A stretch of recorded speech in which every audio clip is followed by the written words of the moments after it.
ইসরায়েলের গ্রামগুলি এত সুন্দর কেন? সেখানে মানুষ কিভাবে জীবনযাপন করে, কি খায়, তাদের গলি ও ঘর কেমন হয়, কোন প্রাণী সবচেয়ে বেশি পালিত হয় এবং ইসরায়েলি মেয়েরা কেন বিদেশি পুরুষদের সঙ্গে থাকতে পছন্দ করে, এই সমস্ত প্রশ্নের উত্তর জানতে হলে ভিডিওটি শেষ পর্যন্ত দেখুন।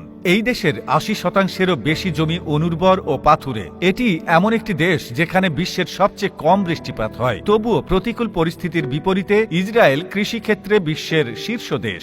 আজ আমরা আপনাকে ইসরায়েলের আধুনিক কৃষি প্রযুক্তি সম্পর্কে জানাবো এবং বলবো কিভাবে ভারতের কৃষকরা ইসরায়েলের কৃষি প্রযুক্তি ব্যবহার করে উপকৃত হচ্ছে। ইসরায়েল তাদের কৃষি সমস্যার সমাধানের জন্য প্রথমে দেশে কৃষি গবেষণা কেন্দ্র তৈরি করে। সেখানে কৃষি ও পশুপালনের আধুনিক শিক্ষাদান করা হয়। বিজ্ঞানীরা দিনরাত গবেষণায় লিপ্ত থাকেন যাতে ফসলের উৎপাদন কিভাবে বৃদ্ধি করা যায়, কিভাবে কম খরচে কম জমিতে বেশি ও উন্নত মানের ফসল উৎপাদন করা যায়, উদাহরণস্বরূপ কিভাবে বীজের গুণমান উন্নত করা যায় এবং কিভাবে কম পানিতে ভালো ফসল জন্মানো সম্ভব। এখানে ফসল পর্যবেক্ষণের জন্য ড্রোন, ক্যামেরা ও স্যাটেলাইট সরঞ্জাম ব্যবহার করা হয়। ইসরায়েলের ক্ষেতে উচ্চ প্রযুক্তির সেন্সর বসানো থাকে যা নির্ধারণ করে কখন ও কত পরিমাণ পানি প্রয়োজন। তারপর স্বয়ংক্রিয় স্প্রিংকলার সিস্টেমের মাধ্যমে ফসলকে পানি দেওয়া হয়। এই পুরো প্রক্রিয়াটি আধুনিক যন্ত্রপাতির মাধ্যমে স্বয়ংক্রিয়ভাবে পরিচালিত হয়। ফলে কৃষকদের ভারতের মতো রাতভর জেগে থাকতে হয় না বা খেতে পানি দেওয়ার জন্য কঠোর পরিশ্রম করতে হয় না। ইসরায়েলে বেশিরভাগ জমি ছোট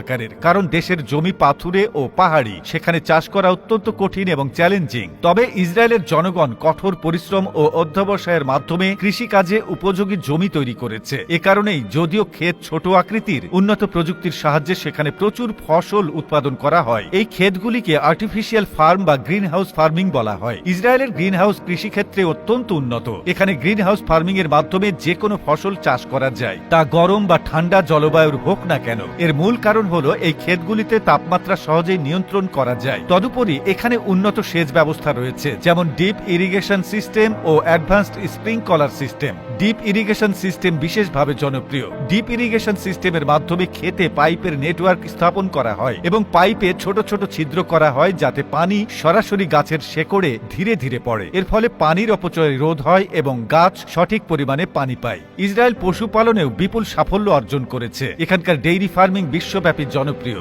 ইসরায়েলের গরু প্রতিদিন গড়ে ৬০ লিটার দুধ দেয়। এখানে ১০০ থেকে ১০০০ গরু বিশিষ্ট ডেইরি ফার্ম থাকা স্বাভাবিক। ডেইরি ফার্মিং এর সমস্ত কাজ আধুনিক যন্ত্রপাতির সাহায্যে স্বয়ংক্রিয়ভাবে করা হয়, যেমন গরুকে খাওয়ানো, পরিষ্কার করা এবং দুধ সংগ্রহ করা। ইসরায়েল প্রতিদিন কৃষিক্ষেত্রে নতুন নতুন উদ্ভাবন করছে, যা তাকে বিশ্বব্যাপী একটি স্বতন্ত্র পরিচিতি এনে দিয়েছে। এটি একটি ছোট দেশ হলেও বিশ্বের প্রতিটি কোণে ফল, সবজি ও মশলা রপ্তানি করে। এর মূল কারণ হলো ইসরায়েলের উচ্চমানের উৎপাদন ব্যবস্থা, যেখানে ফসল বা কারখানার খাদ্যে কোনো ভেজাল মেশানো হয় না। খাদ্যপণ্যের পাশাপাশি ইসরায়েল কৃষি সংশ্লিষ্ট প্রযুক্তি, সরঞ্জাম ও যন্ত্রপাতিও বিশ্বব্যাপী রপ্তানি করে। তাহলে আপনি শহরে থাকতে পছন্দ করেন নাকি গ্রামে? আমাদের কমেন্টে জানাতে ভুলবেন না। সেই সঙ্গে আমাদের ফেসবুক পেজটিকে ফলো করে রাখুন। এতক্ষণ আমাদের সাথে থাকার জন্য অসংখ্য ধন্যবাদ।